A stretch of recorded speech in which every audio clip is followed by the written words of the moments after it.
Committee of MANAOAG testimonial dinner, which came into fruition in a matter of 6 weeks. So it was really hard work done by all the devotees. And I would like to thank all of you because you responded very well. When we called and we said we're having a testimonial dinner, you responded to come. We did not have a hard time getting people. Of course, as usual, Filipinos always respond late. As of 2 weeks ago, we were only at 250, and we have a reservation of 350. So we were getting nervous, but as usual, Filipinos always respond late, but thank you. I would like to first of all, of course, greet His Eminence, Cardinal Jose Advincula. He's the Archbishop of Manila. We would like to personally welcome him to the U.S. because this is his first trip to the U.S. as Archbishop of Manila. So we, as devotees and as Filipino-Americans, we are proud to have him as our guest of honor. He's here only for the weekend and he's actually gave us this occasion. So, thank you very much, Cardinal. And of course, with him, we have Father Anton Yudela. He's also from the Philippines. And where's Father Gigi? Father Gigi, oh, he doesn't want to be in the presidential table. Father Gigi Bernas. He's from Seattle, but he's with Cardinal Advincula also. We would like to personally thank our hermana. When I called them to ask if they would like to be hermana, they did not say yes right away because of the date. But Apo Maquet made way. Their trip to the Philippines was postponed, so they were able to attend the occasion. So it's all about Apo Maquet. She actually made way for all of this to happen in a span of 6 weeks. Pines Manor we were able to get. It was already booked, and all of a sudden they canceled and we got it. So everything fell into place. I would like to personally welcome you from out of state residents. We have Massachusetts, Philippine nurses of Massachusetts, Philippine nurses of New York, of course, Philippine nurses of New Jersey, Philippine Apostolate of Union County, I know you're here. And of course, I will be remiss if I will not mention PNA, Philippine Nurses Association of America. They are here. Of course, the Council President of Bergenfield, Council President Buddy Diona, and his wife, Sally, who's the President of Friends Indeed. And we have 2 tables of priests here, 3 tables of priests. If you could please stand up, may I request our priest guests to please stand up.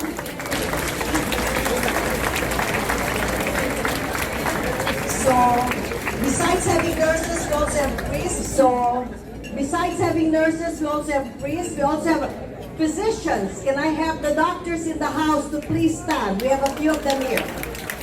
We have Staten Island physicians. So you are in good hands. Hopefully we will not be a super spreader for COVID.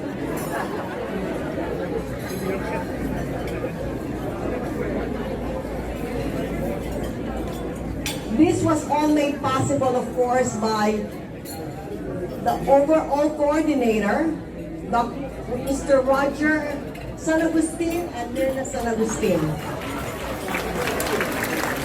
Where's Tito Roger? There is Tito Roger.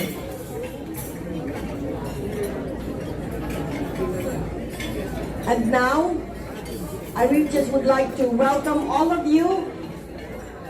We have a lot of things that will happen tonight, so stay put, enjoy dinner, and I would like to now call on Mirna San Agustin, the President of the Devotees of Our Lady of the Rosary of MANAOAG for New Jersey. Once again, and welcome to the testimonial dinner in honor of His Eminence Jose F. Cardinal Advincula. Our Lady of MANAOAG is here for a reason. She called you, and everyone here was called, otherwise she won't be here. As the name MANAOAG implies, it means tawag. So people were called, but you were chosen. Those who did not make it tonight, it's a loss to them. But those who came here, you have lots to gain. So, that many of you know what the DOLRMNJ means. It stands for Devotees of Our Lady of the Rosary of MANAOAG of New Jersey. This devotion, I'll give you a brief history on how it came to New Jersey. You all know that this devotion starts all the way from MANAOAG in Pangasinan. But how it made it to the United States is puzzling. But nothing is puzzling if Akbaket wills it. She wanted to be known. And our vision and mission of the DOLRMJ is to make her known, to know her better, and to increase the reverence to her and deepen the love for her Son, Jesus Christ. The devotion has existed for more than 20 years in Jersey. We started it as a very private devotion, which was handed down to us by the late Nick Libramonte, a very famous couturier at the time. At that time, it was being handled by some devotees, but because of health and aging, they had decided to give it up. So Nick Libramonte decided to give the devotion.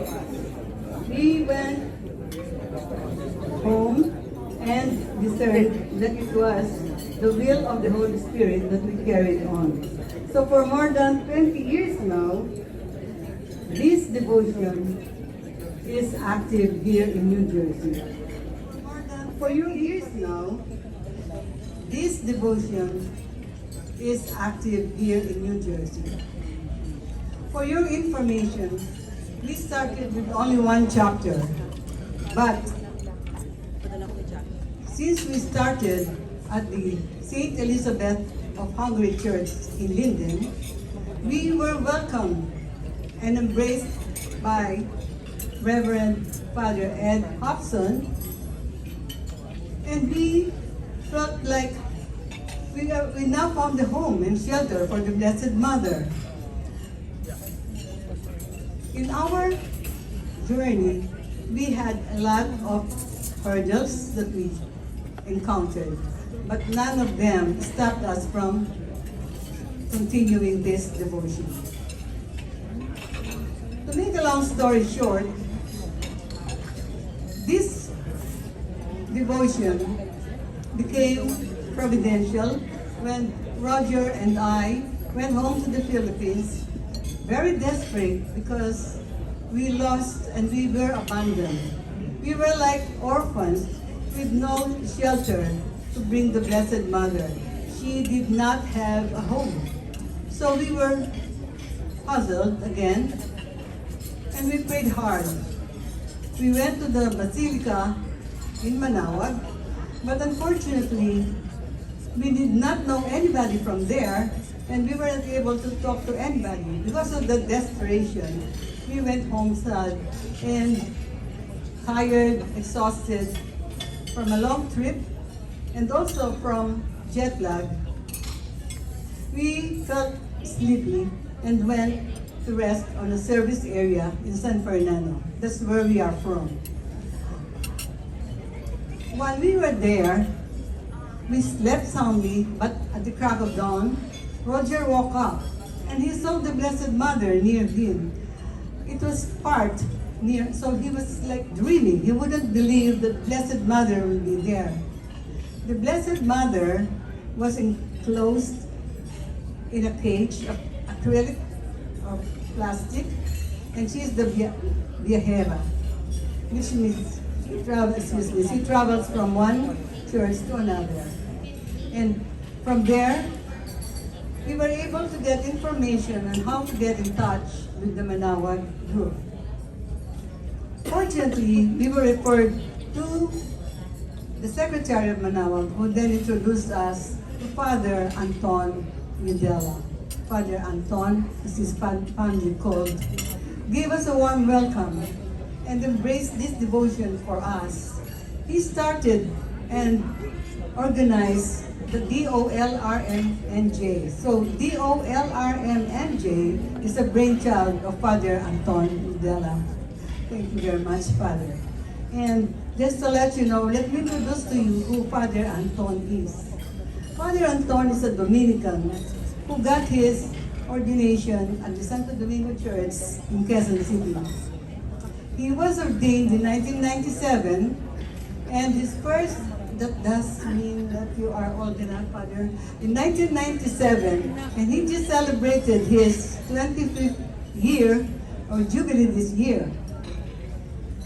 His first assignment was at the San Lorenzo Ruiz and Companions and Martyrs in Abotas.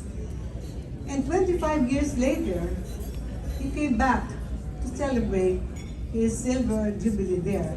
But in between, Father priesthood continued as he became the mentor and formator of the novices in MANAOAG, Pangasinan. He mastered his theology in the Netherlands, and when he came back, he fulfilled again his priestly duties. So, with Father Anton, he embraced the devotion until he became the Father Prior of the Basilica of Our Lady of the Rosary of MANAOAG. Father Prior, by the way, is the highest in that community, in that congregation in MANAOAG. So he became Father Prior, and that was the time when we encountered him, and he made us, the DOLRMJ, an affiliate of the Minor Basilica of MANAOAG. So in all of East Coast, the DOLRMJ is the only one that is affiliated with the Basilica of Our Lady of the Rosary in MANAOAG. Without much ado, let me introduce to you Reverend Anthony Videla.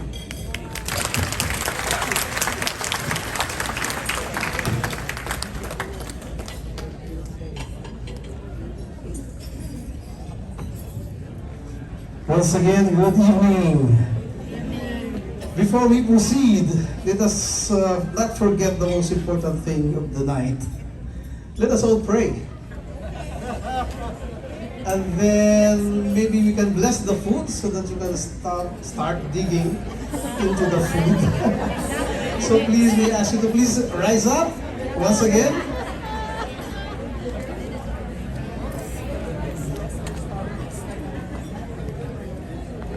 Let us all make ourselves worthy in the presence of God. And let us invite Him, He who is already here with us. Is resounding in my ears right now are the lyrics, I believe. And I am a believer. I believe in dreams. And I just don't believe in dreams, but I believe that dreams do come true. And what I was seeing a while ago actually brought me to tears. Because what happened a while ago was actually only playing in my mind years back. It was my dream. It was my dream to see those banners. It was my dream to see people gathering tonight. And in the midst of all this, the honor that we give to Our Lady of the Rosary of MANAOAG. And Ate Mirna has just told us how it all started. So they came to me as if they were like hopeless couples. Homeless, hopeless, and yet they were alive and breathing. At least that was the last spark of hope, no, that I saw in them. Sabi nga nila, if you are still breathing, you still can hope. For as long as you breathe, you can hope. And I took that spark of hope. And the rest was history, as she was telling us today. I am not here to be introduced to give you some kind of message. Tonight, we are giving the honor to our special, very special guest. Our very good Cardinal, His Eminence, Cardinal Joe or Jose Cardinal Advincula, OP, DD. I have to emphasize on the OP because that gives me, the same surname with him. So he became a Dominican by affiliation, by the virtue of confraternity, of the San priests and bishops and cardinals. So we belong to the same family now, the Dominican family. So this is the sad story about the history of this devotion is that when I came in 2018, actually I have not celebrated any mass, any fiesta mass with you. Although I was the prior then, when I promised Mirna and Roger that I will be there, I meant I will send somebody there. That's why you have Father Bien, Father Eugene, Father Robert during your last fiestas, right? And no Father Anton was there. I only come in after the celebration because I have to give birth to the same devotion in San Diego, in the West Coast. So I was also rearing the little child in San Diego, of which we will proceed there next week with the Cardinal again to grace the special feast also of Our Lady of the Rosary of MANAOAG in San Diego. That is actually the firstborn that we have. And then this is the first one in the East Coast and the only one that we have. And it started very, very few, very, very complicated. And then, as I said, until today, it started with a dream. I was dreaming with Mirna, I was dreaming with Roger. After the sad story, the glorious story came. Thank you, Father Ed. But this is the more exciting part of this. Starting March, if you saw me in March, I had thicker hair. If you saw me in March, I was actually overweight. Because in March, I met the good Cardinal in the chancery, in the Archbishop in Intramuros. And actually, I whispered to him. I said, Cardinal, can you go to the US? Because I have two groups there that I want you to grace with your presence this year after the pandemic, so that they will to just at least lift up the spirits of everyone there. We have a good number of devotees there, Our Lady of MANAOAG. And then he said, yes, yes. That was a clear yes. Yeah, I go to America, I said, at least once a year. And maybe that could be in time for my next visit to the US. So my heart was overwhelming with joy, I was overwhelmed with joy. I was so overjoyed. And so that's why I started to spread the news. When it's good news, you can stop your heart, you can stop your lips, you can stop yourself, but spread whatever is good that you have. Please take your seats. Thank you, maraming salamat po. Ang masasabi ko lang po ngayon, pwede nang magpatapa ulit si Father Anton.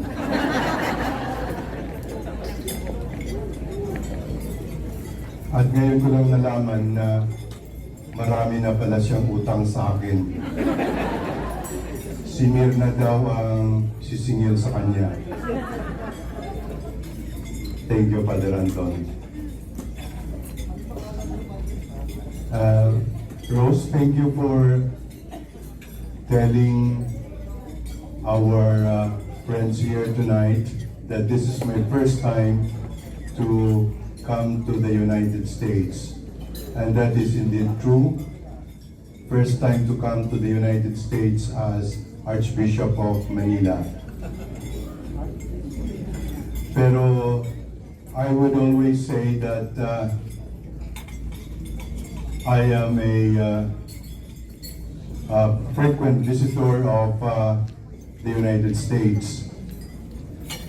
Actually, I can say that for me, coming to this part of the United States is like coming home.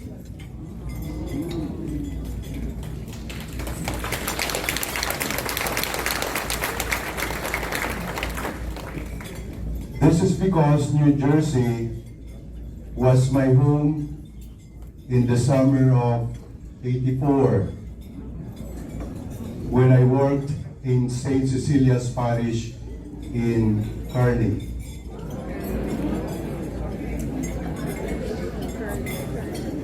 Actually, I entered the United States through the airport of Newark. Then, in the summers of '85, '86, '87, and '89, when I helped in St. Mary's Church in Jersey City. I know there are some from that parish close to Manila Avenue. Deacon Cesar Sarmiento and his wife Odette was, I saw them here just a while ago. And then also in 1988, when I was at Star of the Sea Church in Long Branch, New Jersey. So medyo kuto na po ako ng New Jersey kahit noon pa.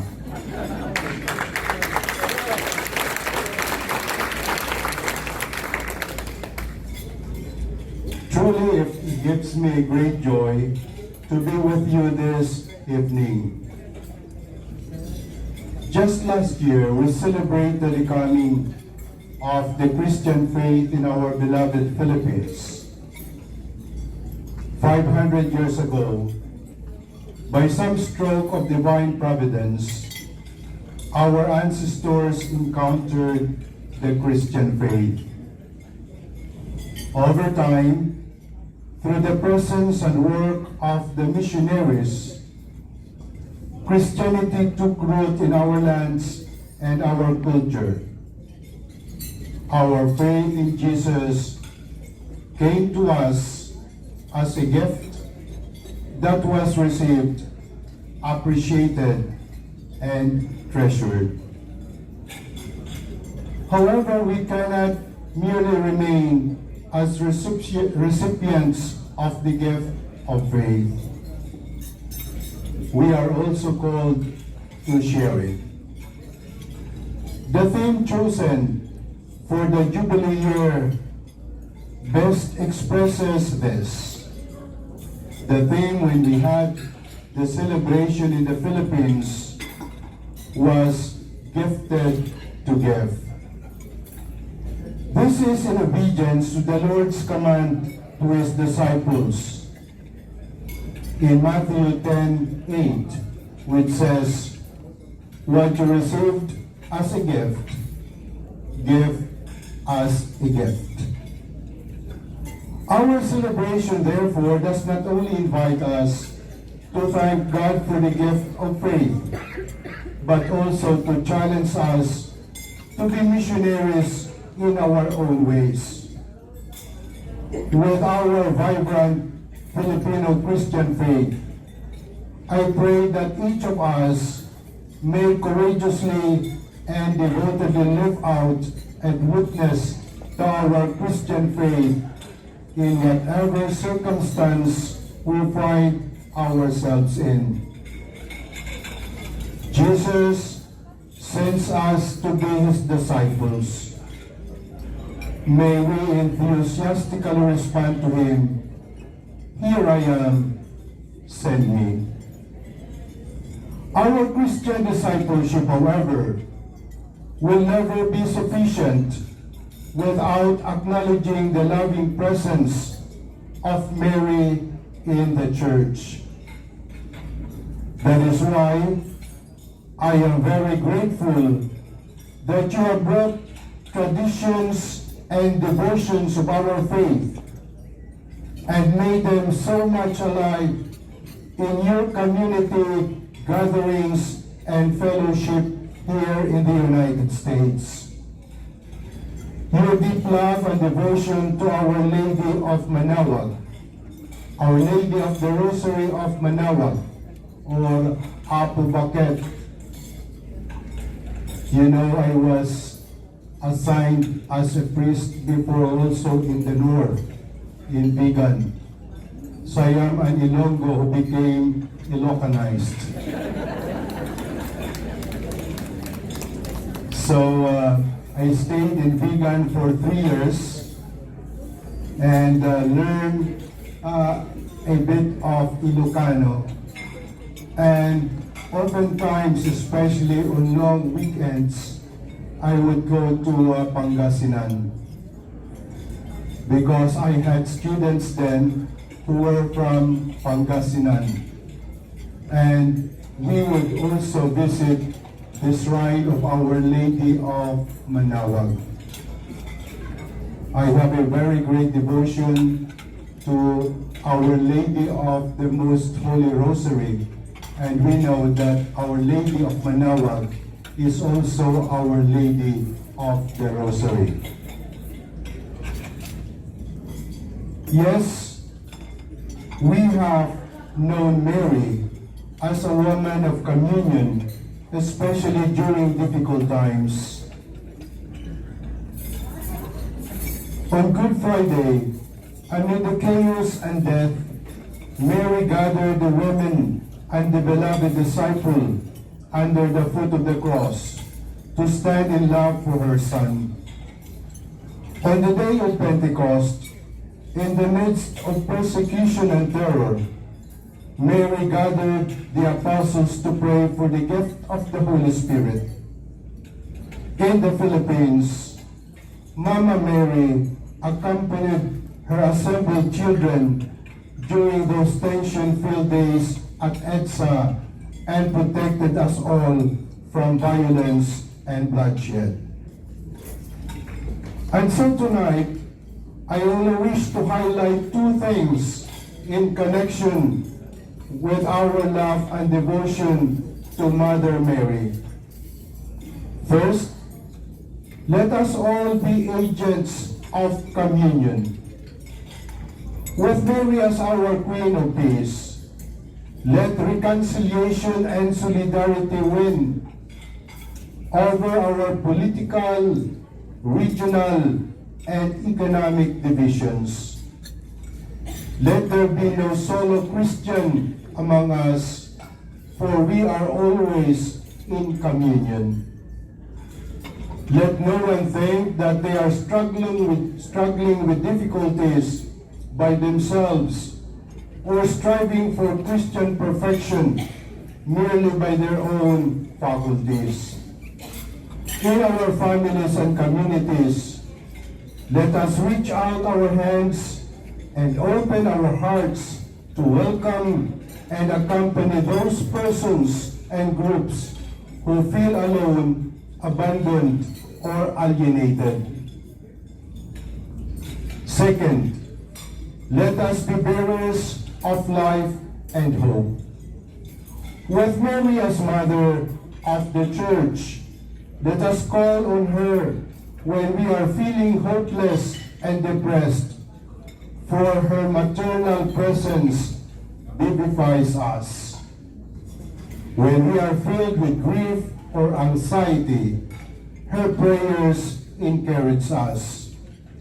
When we feel tired and weary, her assistance enlivens us.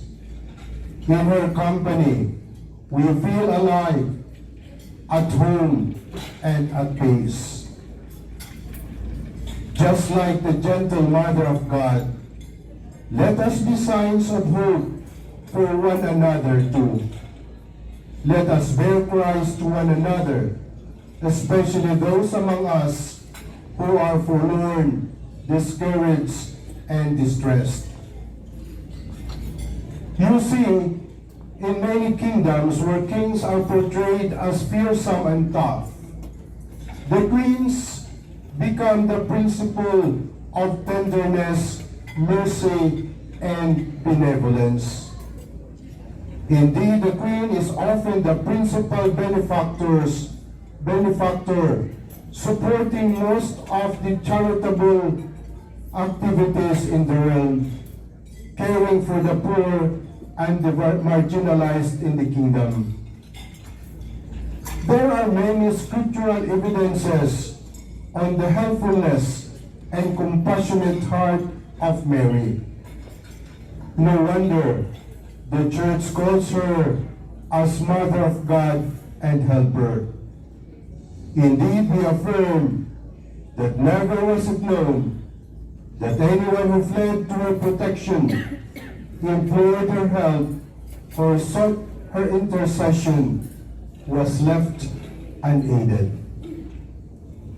And so, my dear friends, like Mary, our Queen and Helper, let us also help one another. Let our acts of devotion to Our Lady flow into acts of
Ayan, maraming salamat po. Thank you so much to the amazing Filipiniana Dance Ensemble of New Jersey.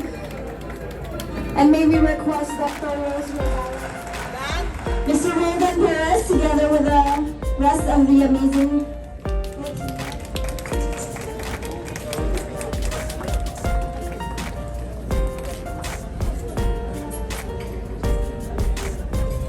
We would like to present this statue with Our Lady of MANAOAG to the amazing Filipino Dance Ensemble of New Jersey as a gratitude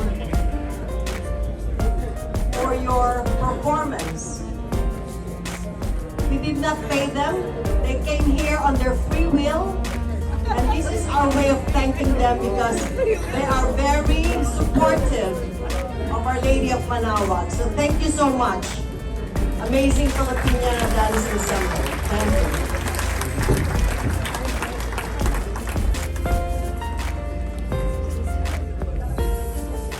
Ari and then go to please extend our token of appreciation and gratitude for the great love and support, and most importantly, the great love that you have for the face of Our Lady of the Rosary of MANAOAG. Thank you so much for gracing tonight's event.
Oh, aside from your own house and lot, 922.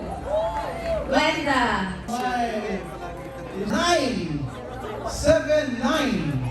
Lucky. You are lucky. And congratulations.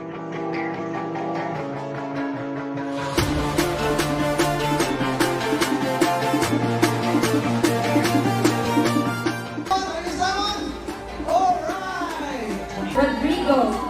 829. Oh.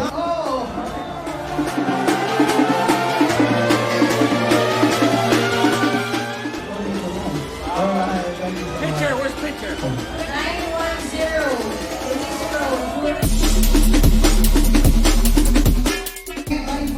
Is this Resty or Resty?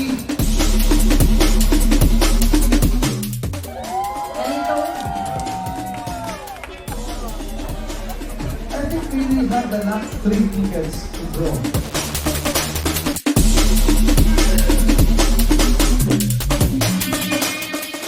Sorry kung hindi ko draw ticket, ano sa'yo?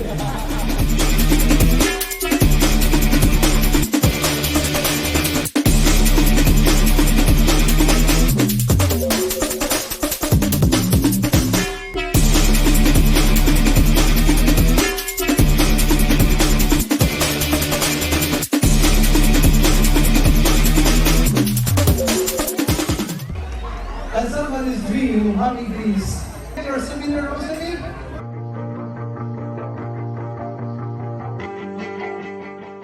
Oh, she's here. Oh, wow. You deserve it. You deserve it. Congratulations, Maria. Sorry, it's DJ.